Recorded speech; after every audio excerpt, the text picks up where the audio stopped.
Good evening. Welcome to Left, Right and Centre. I'm Vishnu Shom. On the program tonight, the Karnataka Congress has threatened to boycott both houses in the Assembly unless the BJP Minister KS Eshwarappa is charged with sedition or faces action for saying that a saffron flag could become India's national flag someday and that it could be raised possibly from the ramparts of the Red Fort. There's still a little bit of confusion of what all of this he has actually said, but this is what's been reported. Now, we'll be debating that later because these remarks have certainly got the opposition very upset in Karnataka. It's triggered a huge debate. But first, this interview with the Karnataka Minister, Dr. Ashwath Narayan, on the controversy. Joining us now, Mr. C.N. Ashwath Narayan, the Minister of Higher Education of Karnataka. Thanks, Mr. Narayan, very much for being with us. Sir, how do you react to what the Congress is now saying, that they're going to protest through the night in the State Assembly because of the remarks made by Mr. Eshwarappa? So, Mr. Eshwarappa ji has made it very clear that yes, go ahead. He has not made this kind of statement where the Bhagavad Gita will be hoisted on the Red Fort. He has not said that. He has just said in future, they asked, can it happen? It can happen after many years. No, but why would he say that we are going to put up now? Why would he say that in the first place? As a comment when they were asked. Yep. No, first place it is, you can't tell that, today we are going to replace. He has made it very clear that he is not going to put up any flag now. If it happens after 500 years or 1000 years, yes, it can happen, not now anything related now. No, but why make that statement if it isn't meant to incite, sir? The reason it is that. Yeah, go ahead, sir. Now to be very clear with you, it is very clear. We will have tricolor flag only. The national flag will whatever we are having national flag will continue to be there. There is no question of changing. We will have our national flag.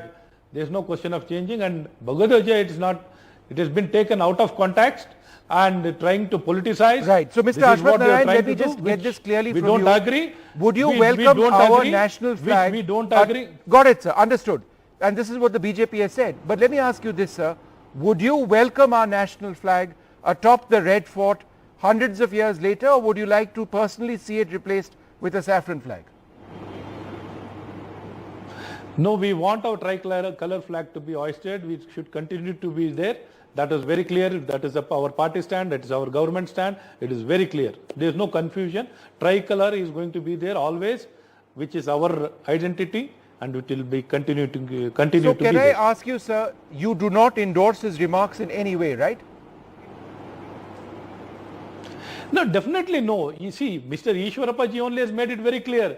See, they are just trying to politicize. They just wanted some opportunity since they were not able to speak on hijab. No, sir, there is a context over here, sir. On this issue. Mr. Ashwath Narayan, there is a context. To talk about this. They are just trying to.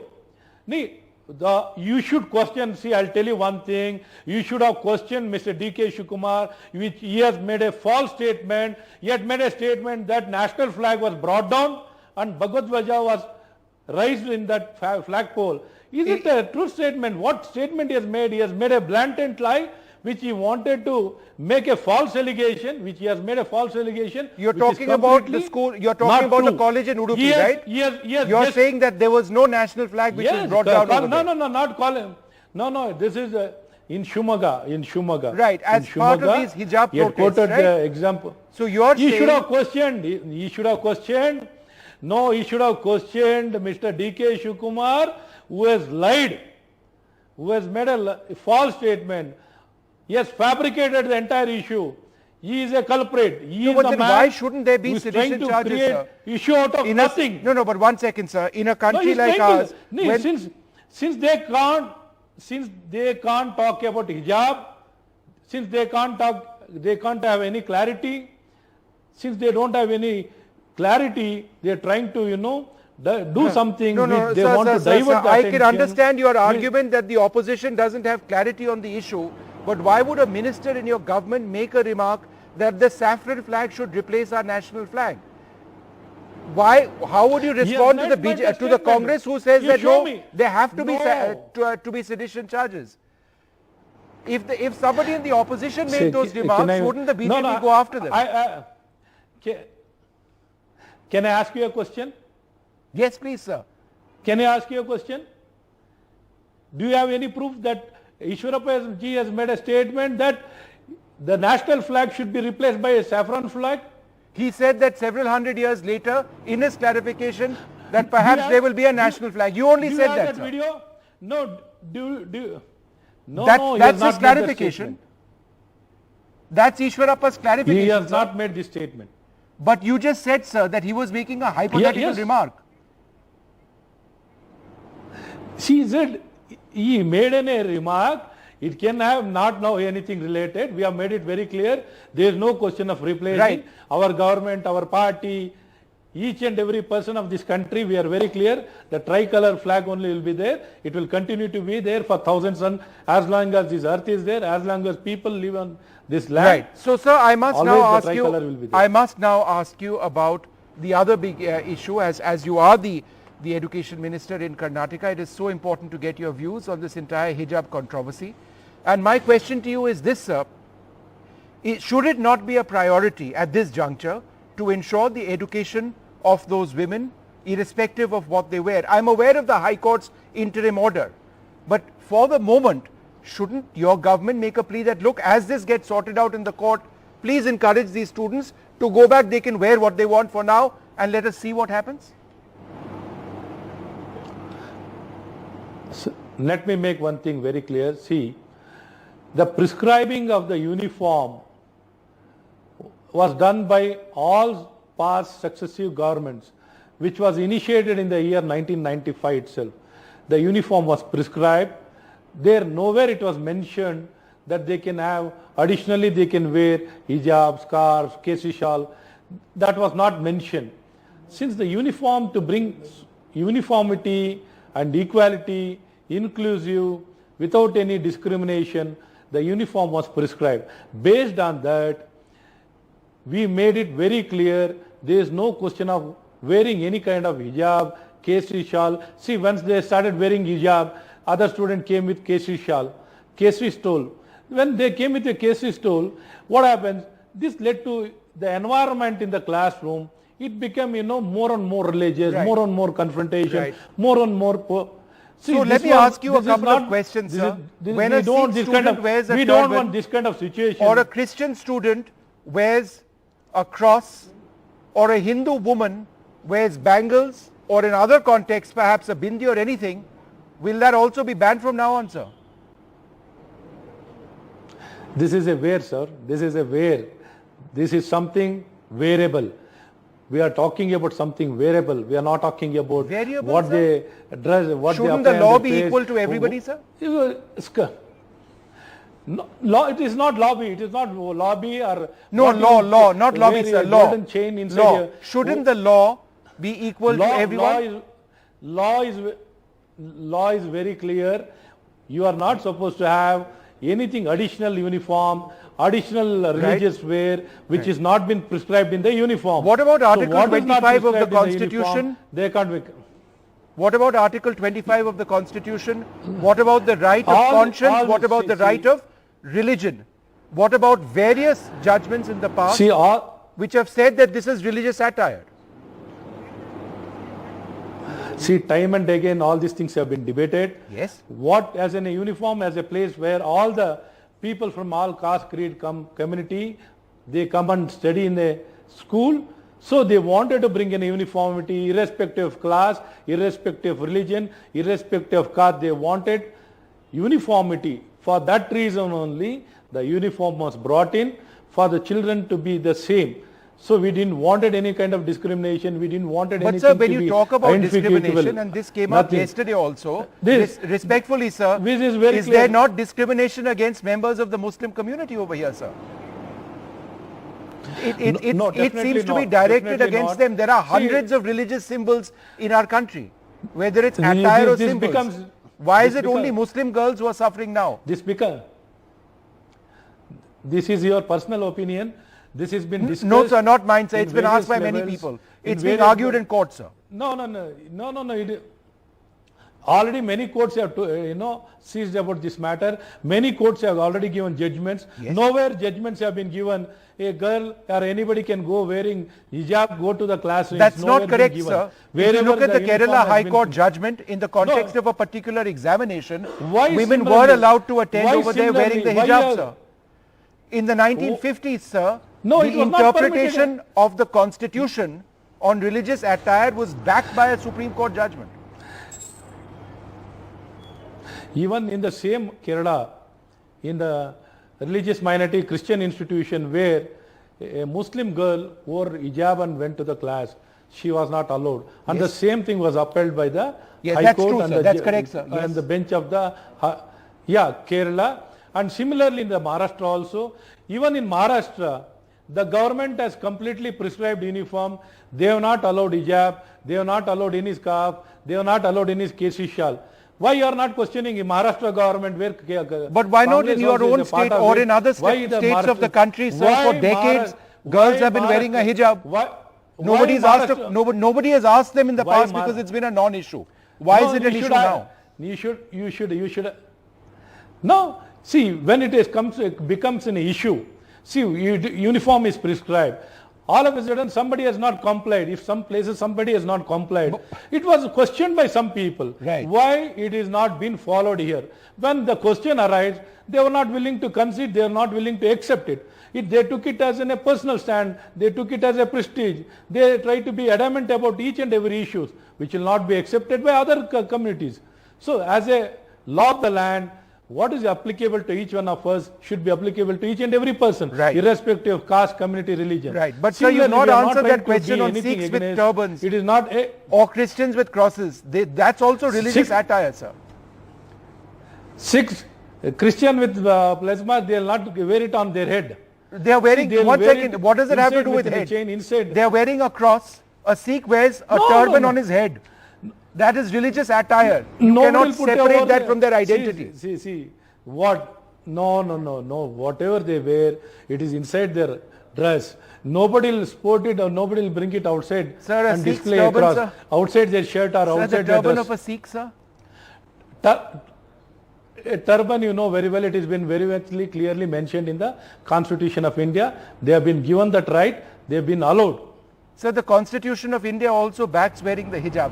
But sir, anyway, sir, I just wanted to ask you one more question because we can debate this. If you are in your Constitution, if it is mentioned. No, sir, the Constitution of India is my only Constitution. It's your Constitution as well, sir. Sir, just one final question. If this does not go, if this does not go the way that the Karnataka government would like it to go in the Karnataka High Court, would you appeal or take it further in the Supreme Court or through other avenues? The issue of hijab wearing in colleges and schools? See, now interim judgment has come upholding our government decision. Yes. Why should I think further? Okay. When interim judgment has been very clearly given. Okay. I don't think so. What we have done is as per the law of the land. It is not against anybody. No personal vendetta. We are not against anybody. We are for all sections of society. This has made it very clear. Even similarly, other governments, even for that example, I have been mentioning Maharashtra government, even they have taken the similar stand. Right. What about hijabs which are worn in schools all across the country, sir? Why don't you ask the Congress party in Maharashtra? They will answer better. I certainly will, sir. I am not aware that hijabs are not allowed in Maharashtra. But be that as it may, sir, there are many colleges where hijabs, even in your state, are there. Any Bangalore college, there are women wearing hijabs. Nobody asks this question because it's a non-issue until now. See, when it becomes an issue, when it has been prescribed, uniform has been prescribed. See, there are colleges in degree colleges where uniform is not prescribed. Right. They have been allowed to wear hijab. All right. So you say that this is right. So you're talking about the dress code in a particular type of educational institution. Let's see what the court finally has to say, sir. But appreciate your time and thank you so much for clarifying these issues. Thanks very much, sir. Thank you. Welcome. All right. So that was a conversation where we ended up speaking about the hijab, which of course is linked to the entire issue of flag amidst reports that the national flag had been taken down A saffron flag had been put up in one of the schools where these anti-hijab protests were taking place. That itself, as a piece of information, has been disputed. But the Congress party is absolutely clear that as far as the debate on the national flag is concerned, you cannot be disrespectful. They have turned their ire on Mr. Eshwarappa, minister in the Karnataka government. Joining us now, Aishwarya Mahadev, the spokesperson of the Congress. We are also joined by Karuna Gopal. She is the BJP leader, national in charge of policy and the research wing of the BJP's women's wing. Thank you both very much for being with us. Aishwarya ji, let me come to you first. What is the intention of the Congress party in the state assembly? Do you intend to continue with these protests until Mr. Eshwarappa is removed, because there don't appear to be any signs that he's going anywhere? Good evening, Vishnu. I think first and foremost that the Congress party is not going to budge on this issue, because since the BJP came to power in this state after toppling the coalition government, that they have basically created an atmosphere of absolute communal tension and strife, one. And second, their disrespect of the secular fabric of this country is very evident, whether it is the protests or even, this entire argument over the hijab. And I was listening to that minister, Mr. Ashwath Narayan, was absolutely shameful that any man that holds a cabinet post should be talking like that, especially antithetical to the constitution. But Vishnu, the fact remains that the impunity in which the BJP is going ahead with disrespecting national symbols, the constitution, and what our country stands for, they have obviously gone too far. But Vishnu, the singular fact is this is not an isolated incident.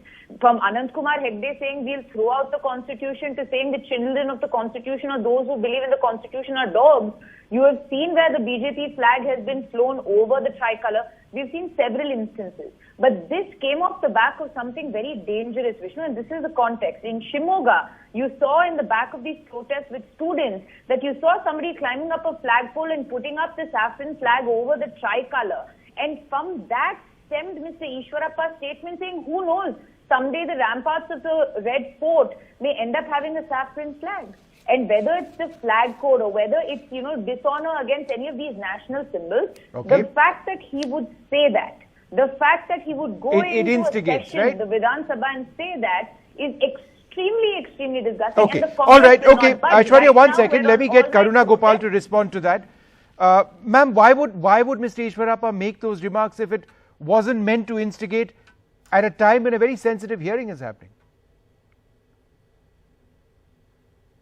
Ma'am, you're on mute. Can you just unmute yourself? Sorry, yeah. Go ahead. So first of all, let me answer the Congress spokesperson.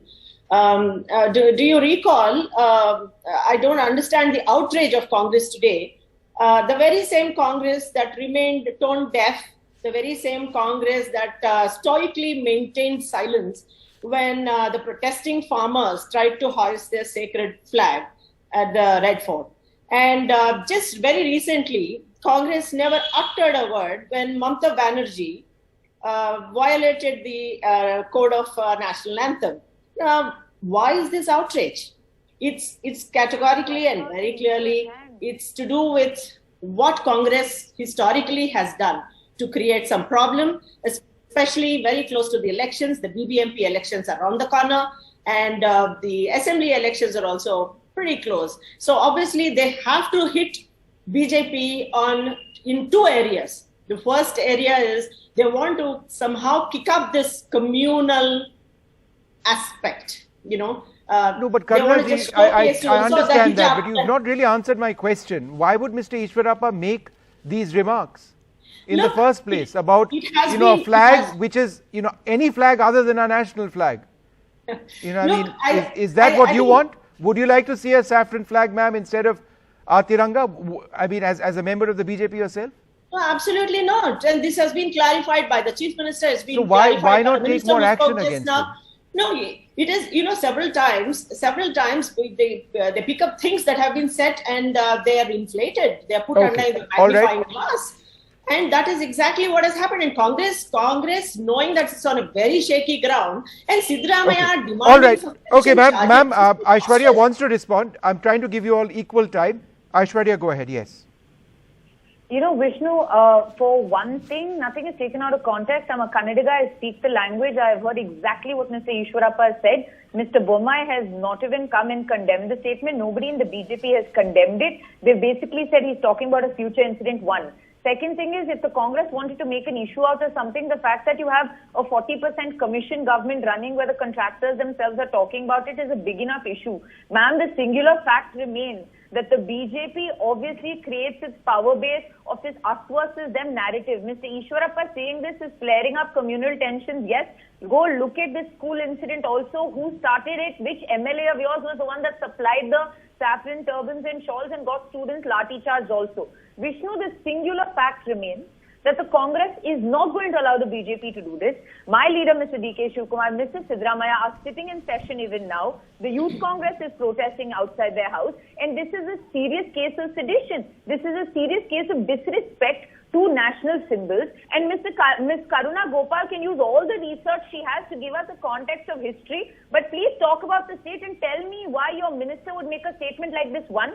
And two, why is it that nobody has condemned him? They all come out on your channels, obviously to be... But Aishwarya, they've not condemned it, but they've said that they don't stand by those remarks. Has not, no. They have said that it is the national flag first, not the saffron flag. It was a possibility. It is a possibility of maybe in the future. They have not apologized. They have not taken action against him. This is the impunity of the BJP. All right. That's why we want them to take action. Karuna Gopal, go ahead. Yes, yeah. Vishnu, I'd like to just draw your attention to two things. You know, when Congress openly talks about what the BJP is doing and how BJP is behaving, maybe perhaps it's time to really introspect and see what they have been doing. The first of all, as I said, the two things that they can attack BJP on. One is they can categorically talk about the communal side of BJP, and therefore the hijab thing has gone, blown out, it's gone over the roof. The second thing is about the hyper-nationalism of BJP. And in what way can they, trash it? They can trash it by making this small little thing and showcasing to the world that... A small little thing? And, proving that they're not even nationalists. So they have inflated that, they have magnified it, they have made it into a big hyperbole. And Congress is known for that. I'll give you one example, Vishnu, please listen to this. Now, Siddaramaiah, who's been actually pressing for sedition charges, has made very global statements. He has made, very blanket statements like BJP disrespects the flag, BJP doesn't abide by the constitution, etc. Not only that, he made preposterous statements like BJP supports PFI and BJP supports SDPI. This is completely hilarious for the simple reason that it was during Siddaramaiah's time that SDPI and PFI got a foothold in Karnataka and spread enormously there. So we have every reason to discount what Siddaramaiah says, and this is absolutely political. They have taken the occasion, they have jumped. Now today taking the flags and going into the well. How respectful is that? So that was a point that I think which they were trying to make. But look, it is it's important that there has been some sort of a clarification that that's not what the BJP stands for. But perhaps an utter condemnation of this hasn't taken place at all. I'm out of time. I'd like to thank you both very much for being with us. This remains a burning political issue in Karnataka, perhaps outside Karnataka as well. Lots of comments coming in, some on coup. Navdeep says, isn't it disrespectful to our nation, the remarks which were made on a saffron flag versus our national flag. Niti Sharma says Eshwarappa should resign for saying we will host a saffron flag at the Red Fort. Well, we're going to take a short break at this stage. More coming up on NDTV. Stay tuned.